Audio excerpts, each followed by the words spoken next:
Bonjour à tous et bienvenue dans le podcast Les Deux Gars d'AdWord. Chaque semaine, nous retrouvons nos deux experts qui s'affrontent pour déterminer qui dominera le monde de Google Ads. D'un côté, Jason Keenan, le magicien du 514 qui transforme les mots-clés en or. Et de l'autre, Francis Davio, le stratège du 418 qui bâtit des campagnes aussi solides que les remparts de la ville de Québec. Est-ce que ce sera la finesse de Montréal ou la stratégie de Québec qui triomphera? Restez à l'écoute pour un débat aussi instructif qu'excitant. C'est parti pour les deux gars d'AdWord et que le meilleur gagne.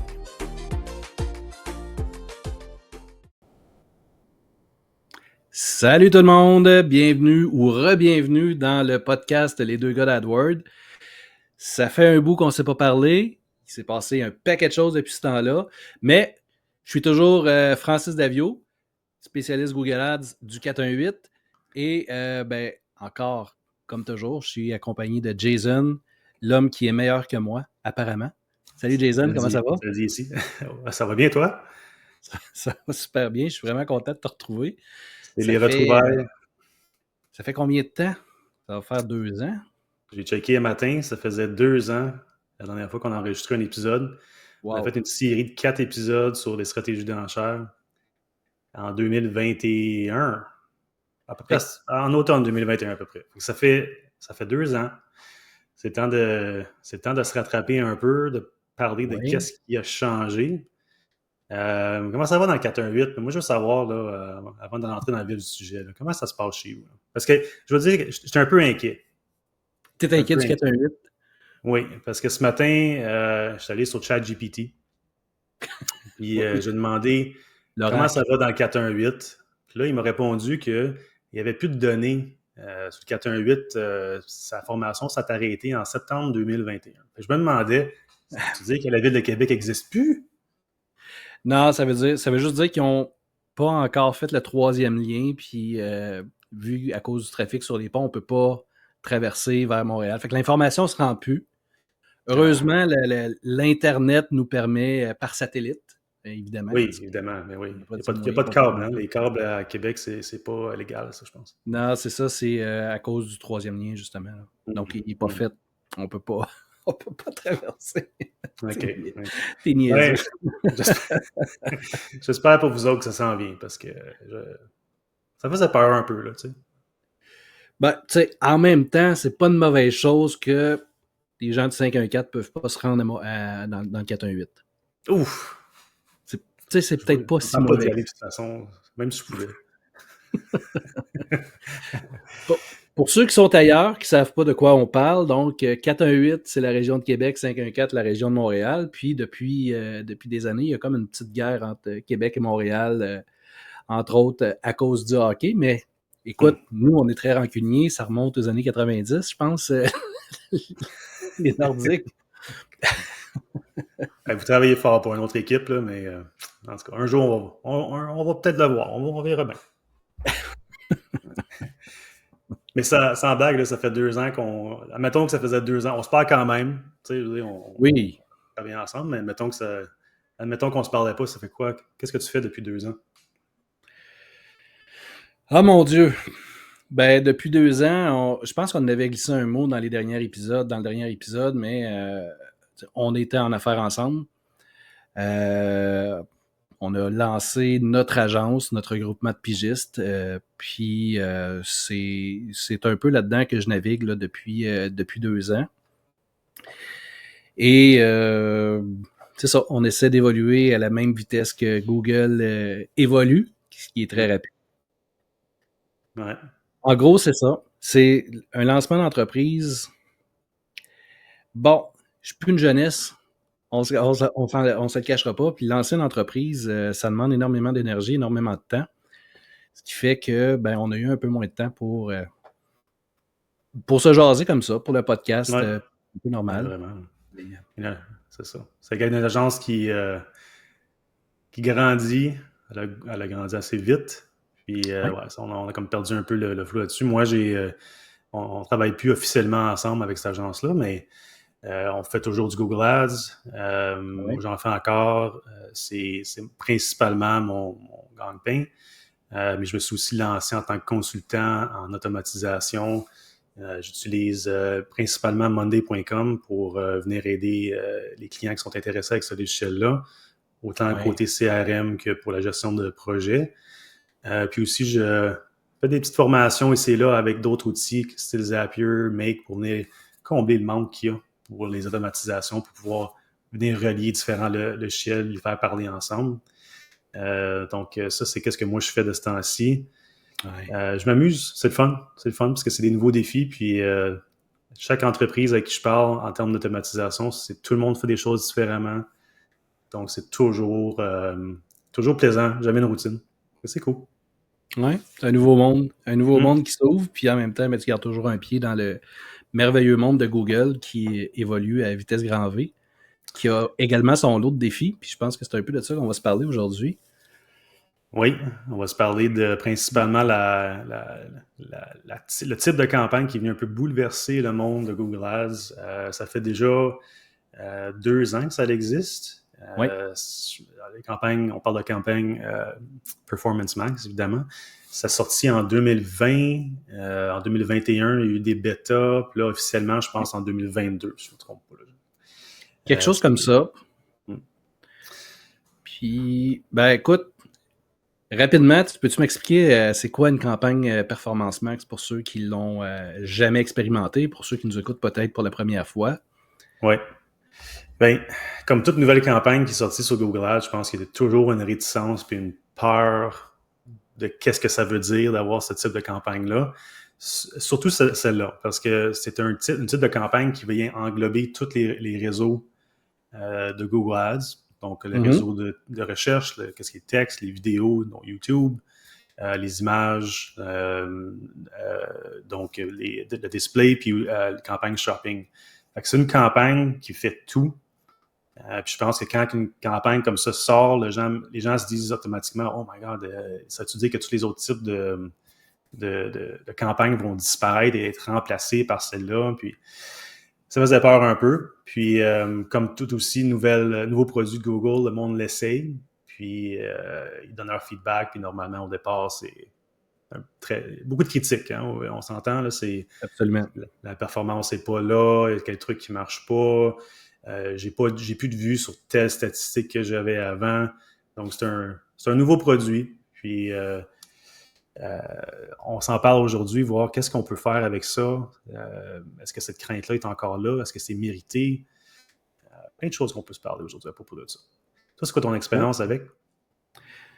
Ben, je l'ai essayé dans les tout débuts, au moment où est-ce que c'était pas très fonctionnel, honnêtement.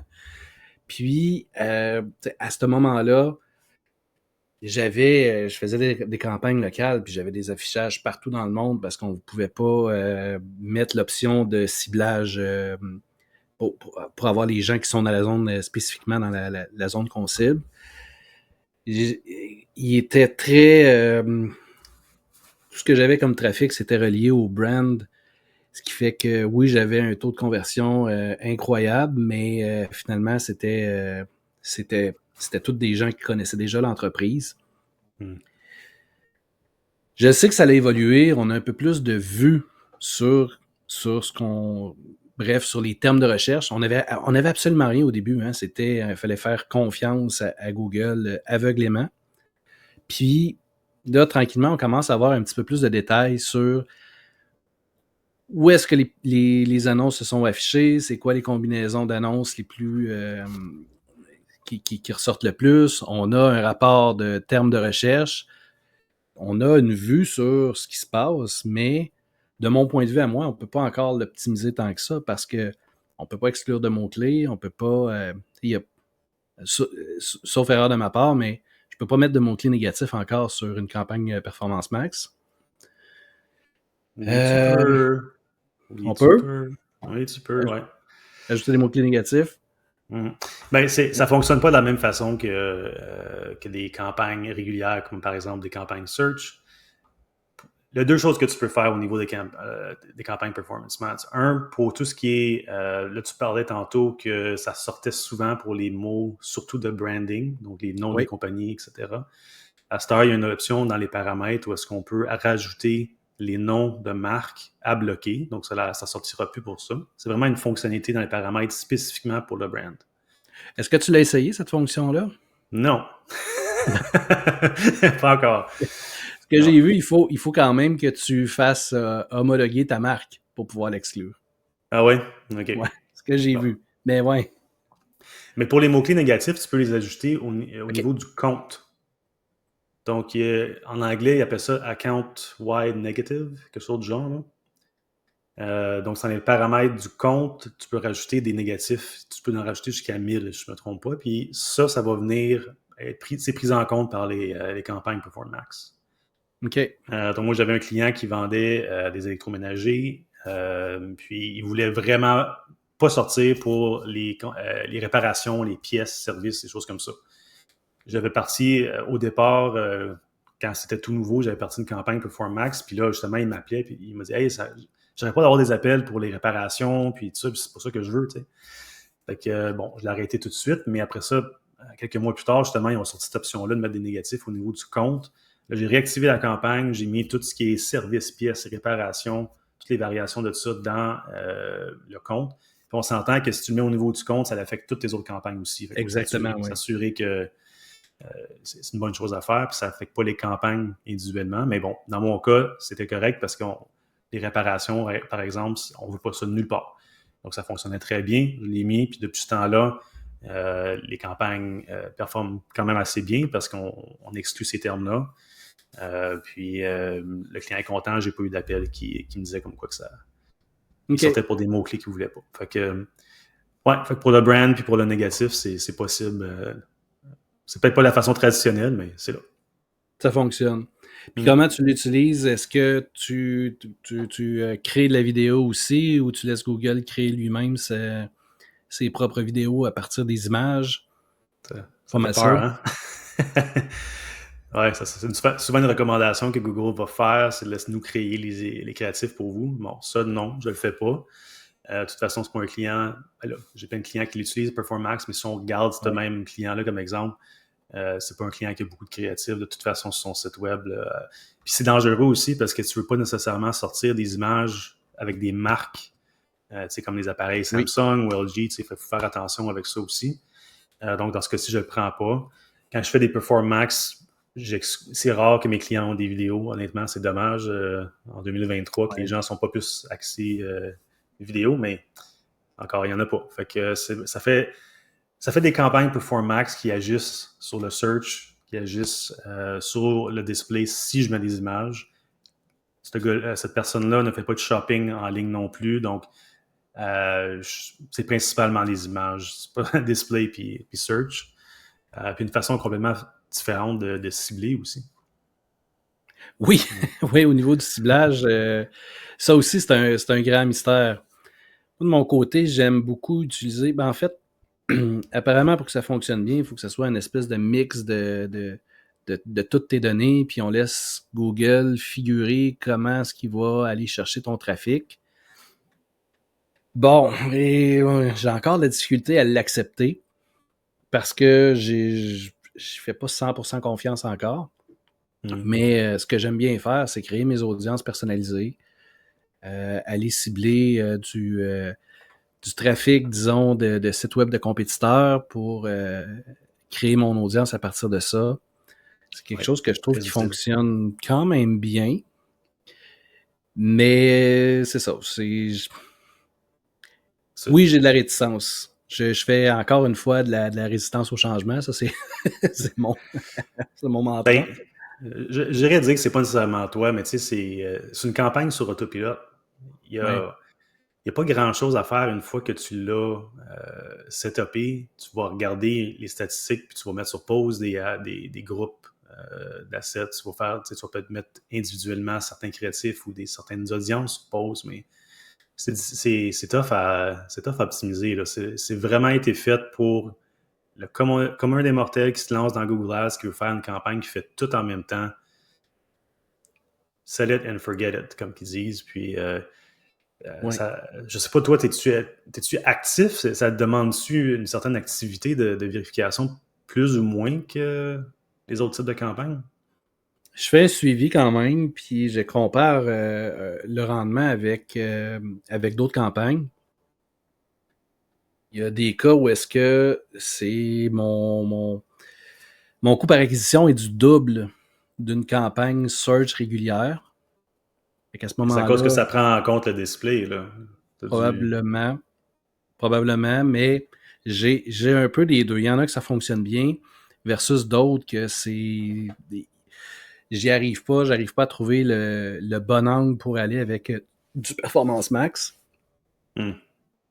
Puis, comme tu dis, il y a pas beaucoup on n'a pas beaucoup de prise pour faire de l'optimisation. Fait que c'est difficile de dire, elle fonctionne pas bien, qu'est-ce que je peux faire pour l'améliorer ou c'est quoi exactement le problème, il est où le bobo. Je trouve que c'est difficile de voir puis d'essayer de faire quelque chose qui a du sens avec ça.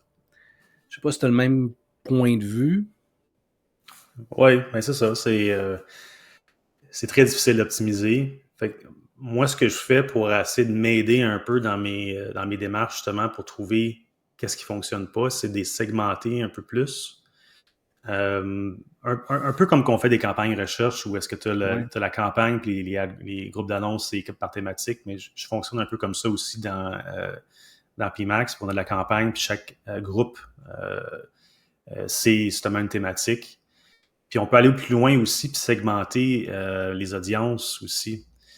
Ce que j'aime faire, dans le fond, parce que si ceux qui écoutent en ce moment, ils vont peut-être se rappeler que quand tu crées une campagne, Google, ils vont les mettre comme, je sais pas si tu t'en souviens, ça dit 2 de 2 meilleures pratiques, quelque chose du genre. Là.